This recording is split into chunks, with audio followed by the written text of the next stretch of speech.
প্রিয় নেতৃবৃন্দ, সহকর্মীবৃন্দ, সকল শরণার্থীগণ, আসসালামু আলাইকুম। প্রতি বছর মে মাসের এই দিনটি আমাদের পরিবারে আসে এক বেদনা বিধুর স্মৃতি নিয়ে। এই দিনে শুধু আমাদের পরিবার নয়, বরং সমগ্র দেশই হয়ে উঠে পড়েছিল বেদনার্ত ও অভিভাবকহীন। আমাদের প্রিয় মাতৃভূমি বাংলাদেশের জন্মের সাথে জড়িয়ে থাকা এক অবিচ্ছেদ্য নাম শহীদ প্রেসিডেন্ট জিয়াউর রহমান, যে চট্টগ্রাম থেকে স্বাধীনতার ঘোষণা করে তিনি এ দেশের সাথে তার নাম অবিচ্ছেদ্য করেছিলেন।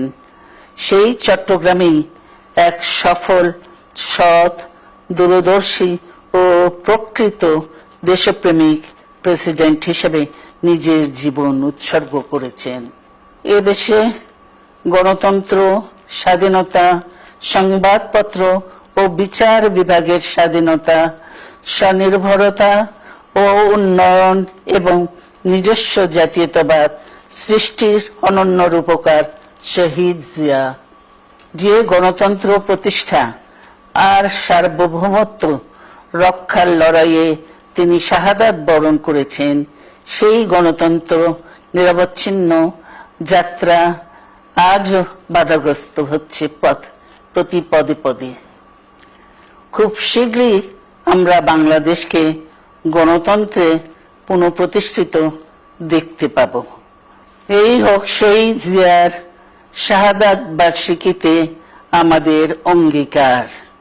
এই লক্ষ্যে সুশৃঙ্খলভাবে এগিয়ে চলার জন্য আমি বিএনপির সকল পর্যায়ের নেতা কর্মী ও দেশবাসীর প্রতি আহ্বান জানাচ্ছি। মনে রাখবেন, সবার জন্য গণতন্ত্র ও উন্নয়নের মাধ্যমে সকল সমস্যার সমাধানের যে রাজনীতি শহীদ জিয়া রেখে গেছেন, তা বাস্তবায়নের মাধ্যমে তার প্রতি শ্রদ্ধা জানাতে হবে। আমরা তার বিদায়ী আত্মার মাগফিরাত কামনা করছি। আল্লাহ হাফেজ। বাংলাদেশ জিন্দাবাদ।